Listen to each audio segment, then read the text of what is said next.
प्रदेश में पन्ना के अलावा 2 और जिलों में हीरे की खदानें हो सकती हैं। जूलॉजिकल सर्वे ऑफ इंडिया ने सर्वे कर ग्वालियर और शिवपुरी जिले के 35 गांवों को चिन्हित किया है जहां खदानें हो सकती हैं।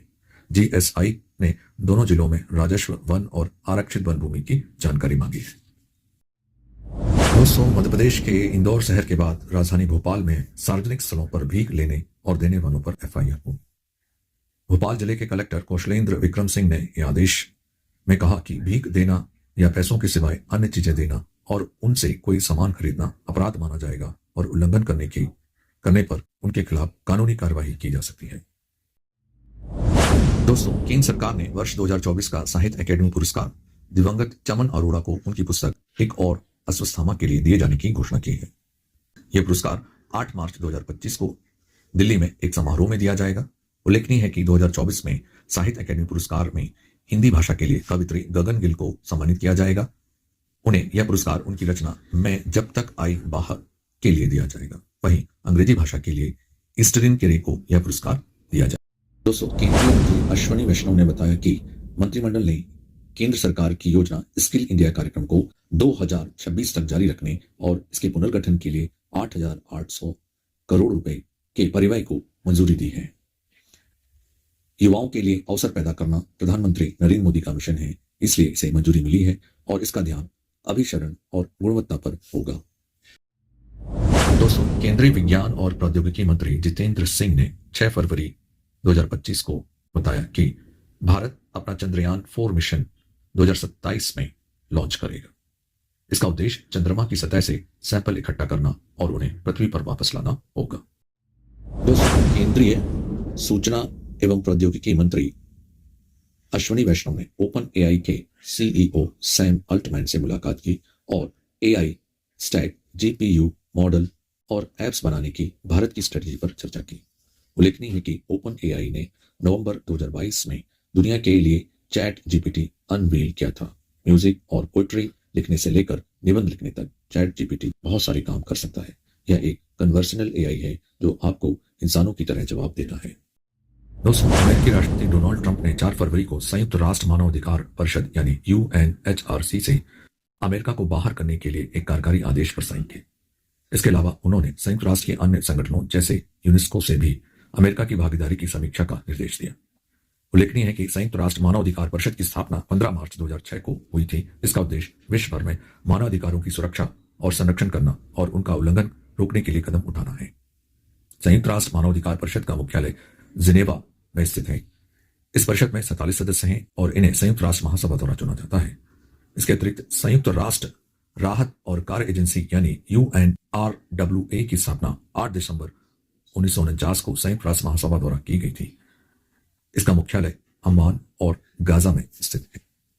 दोस्तों, अमेरिकी राष्ट्रपति डोनाल्ड ट्रंप ने 6 फरवरी को इंटरनेशनल क्रिमिनल कोर्ट पर प्रतिबंध लगाने का आदेश जारी किया। ट्रंप ने यह कदम इजरायली प्रधानमंत्री बेंजामिन नेतान्याहू और पूर्व रक्षा मंत्री योव गैलेंट के खिलाफ आईसीसी की तरफ से जारी अरेस्ट वारंट के बाद उठाया। ट्रंप ने आदेश में कहा कि अमेरिका और इजराइल इस कोर्ट के सदस्य नहीं है और न ही इसे मान्यता देते हैं। इंटरनेशनल क्रिमिनल कोर्ट उन देशों में अपने अधिकार का इस्तेमाल कर सकता है जिन्होंने इस कोर्ट की स्थापना करने वाले समझौते पर दस्तखत किए। उल्लेखनीय है कि इंटरनेशनल क्रिमिनल कोर्ट नीदरलैंड के द हेग स्थित एक स्थायी इंटरनेशनल कोर्ट है। 1998 में इसकी स्थापना हुई और 1 जुलाई 2002 से इसने कार्य करना प्रारंभ किया। इसका कानूनी आधार रोम स्टैट्यूट या अधिनियम है। आईसीसी 4 प्रमुख अपराधों के लिए जिम्मेदारी तय करता है। पहला नरसंहार, दूसरा मानवता के खिलाफ अपराध, तीसरा वॉर क्राइम, चौथा आक्रामकता का अपराध। इसका काम इंटरनेशनल क्रिमिनल जस्टिस के जरिए दोषियों को दंडित करना है। उल्लेखनीय है कि वर्तमान में आईसीसी के 123 सदस्य हैं। दोस्तों, अर्जेंटीना ने 7 फरवरी को विश्व स्वास्थ्य संगठन अर्थात WHO से बाहर निकलने की घोषणा की। अर्जेंटीना के राष्ट्रपति जेवियर माउली के प्रवक्ता ने कहा कि यह फैसला स्वास्थ्य प्रबंधन में गहरे मतभेदों, विशेषकर कोरोना महामारी के दौरान पर आधारित है। इससे पहले अमेरिकी राष्ट्रपति डोनाल्ड ट्रंप ने भी अमेरिका के WHO से निकलने की घोषणा की। दोस्तों, ऑस्ट्रेलिया ने 6 फरवरी को चीन के एआई चैटबॉट डीप सीक को सभी सरकारी डिवाइसेस से बैन कर दिया है। यह फैसला सुरक्षा एजेंसियों की सिफारिश पर लिया गया, जिसमें गोपनीयता और मलवेयर से जुड़े जोखिमों का हवाला दिया गया। उल्लेखनीय है कि इटली और ताइवान ने भी इस पर बैन लगा चुके हैं। साथ ही अमेरिका और दक्षिण कोरिया में भी कंप्यूटरों पर इसे ब्लॉक कर दिया गया है।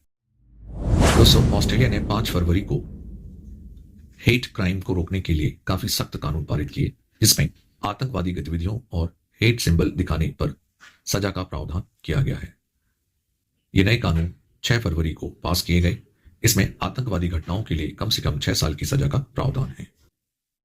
वहीं कम गंभीर हेट क्राइम जैसे सार्वजनिक रूप से नाजी सैल्यूट करने पर न्यूनतम 12 महीने की सजा का प्रावधान किया गया है। दोस्तों, अब अमेरिका में ट्रांसजेंडर्स खिलाड़ी महिला वर्ग के खेलों में हिस्सा नहीं ले पाए। अमेरिकी राष्ट्रपति डोनाल्ड ट्रंप ने 5 फरवरी को national girls and women's in sports day के अवसर पर महिला स्पोर्ट्स में ट्रांसजेंडर्स एथलीट की एंट्री बैन करने वाली एग्जीक्यूटिव ऑर्डर साइन किया, जिससे अब अमेरिका में ट्रांसजेंडर महिला वर्ग के खेलों में हिस्सा नहीं ले सके। यह आदेश उन ट्रांसजेंडर्स खिलाड़ियों पर भी लागू होगा जो जन्म के समय पुरुष थे और बाद में लिंग परिवर्तन कराकर महिला बन गए। दोस्तों, रक्षा मंत्रालय ने भारतीय सेना के Pinaka multi launcher rocket system के लिए 10,147 करोड़ रुपए की 2 बड़ी समझौते साइन किए हैं। उल्लेखनीय है कि पिनाका रॉकेट सिस्टम पहले ही भारतीय सेना में महत्वपूर्ण हथियार के रूप में शामिल हो चुका है और 76वें गणतंत्र दिवस परेड में प्रदर्शित भी किया गया था। रक्षा मंत्रालय ने नागपुर स्थित इकोनॉमिक एक्सप्लोसिव लिमिटेड और पुणे की म्यूनिसंस इंडिया लिमिटेड के साथ कॉन्ट्रैक्ट साइन किए हैं। इकोनॉमिक एक्सप्लोसिव लिमिटेड को एरिया डिनाइल म्यूनिशंस की आपूर्ति का काम दिया गया है, जबकि म्यूनिसंस इंडिया लिमिटेड सेना के लिए लंबी दूरी तक मार करने के लिए रॉकेट बनाएगी। उल्लेखनीय है कि एरिया डिनाइल दुश्मन के टैंकों, वाहनों और सैनिकों को निशाना बनाकर उन्हें आगे बढ़ने से रोकने में मदद करेगा, जबकि म्यूनिशंस एडवांस रेंज वाले रॉकेट के इलाके में अंदर तक घुसकर सटीक हमला कर सकेंगे। दोस्तों, भारत को S-400 एयर डिफेंस सिस्टम का चौथा स्क्वाड्रन वर्ष 2025 के अंत तक मिल सकता है। भारत और रूस के बीच 2018 में S-400 के 5 स्क्वाड्रन के लिए 35,000 करोड़ का समझौता हुआ था। S-400 में 16 व्हीकल शामिल होते हैं, जिनमें लॉन्चर, रेडार, कंट्रोल सेंटर और सहायक वाहन शामिल हैं। यह 600 किलोमीटर दूर टारगेट को ट्रैक कर लेता है और टारगेट हिट करने की रेंज 400 किलोमीटर है। दोस्तों, प्रयागराज के महाकुंभ में 6 फरवरी से जनजातीय सांस्कृतिक समागम 2025 का आयोजन शुरू हुआ। 6 दिवसीय कार्यक्रम के दौरान सभी प्रतिभागी जनजातीय संस्कृति और परंपराओं के संरक्षण का संकल्प लेंगे। इसका आयोजन बनवासी कल्याण आश्रम की ओर से किया जा रहा है। उल्लेखनीय है कि बिरसा मुंडा की 150वीं जयंती के उपलक्ष्य में वर्ष 2025 को जनजातीय गौरव वर्ष घोषित किया गया है। दोस्तों, हरियाणा के फरीदाबाद में 38वां इंटरनेशनल सूरज कुंड हस्तशिल्प मेला 7 फरवरी से प्रारंभ हुआ। यह मेला 22 फरवरी तक चलेगा। इस मेले में 42 देशों के 648 कलाकार हिस्सा लेंगे, जिसमें मिस्र, Ethiopia, Syria, Afghanistan, Belarus, Myanmar समेत अन्य देशों के कलाकार शामिल हैं। इस मेले में ओडिशा और मध्य प्रदेश की स्टेट थीम रखी गई है। दोस्तों, रिजर्व बैंक ऑफ इंडिया यानी आरबीआई ने रेपो रेट को 6.5% से घटाकर 6.25% कर दिया है। इससे सभी लोन सस्ते हो सकते हैं और ईएमआई भी घटेगी। उल्लेखनीय है कि आरबीआई जिस इंटरेस्ट रेट पर बैंकों को लोन देता है उसे रेपो रेट कहते हैं और बैंक इसी कर्ज से अपने कस्टमर्स को लोन देते हैं। वहीं दूसरी ओर रिवर्स रेपो रेट का ठीक उल्टा होता है, अर्थात बैंकों की ओर से जमा राशि पर आरबीआई जिस रेट पर ब्याज देता है उसे रिवर्स रेपो रेट कहते हैं। दोस्तों, अमेरिका के बाद इजराइल ने भेदभाव का हवाला देते हुए संयुक्त राष्ट्र मानव अधिकार परिषद अर्थात UNHRC से हटने का ऐलान किया। इजराइल के विदेश मंत्री गिदोन सार ने कहा कि लोकतांत्रिक देश पर हमला करने और यहूदी विरोधी भावना को बढ़ावा देने का आरोप संयुक्त राष्ट्र मानवाधिकार परिषद पर लगाया। उन्होंने कहा कि यह परिषद मानवाधिकारों का हनन करने वालों की रक्षा की है। दोस्तों, कोलकाता स्थित सेना के पूर्वी कमान के मुख्यालय फोर्ट विलियम का नाम बदलकर विजय दुर्ग कर दिया गया है। यह फैसला छत्रपति शिवाजी महाराज को श्रद्धांजलि के रूप में लिया गया है। उल्लेखनीय है कि फोर्ट विलियम का निर्माण ब्रिटिश ईस्ट इंडिया कंपनी ने वर्ष 1781 में करवाया था।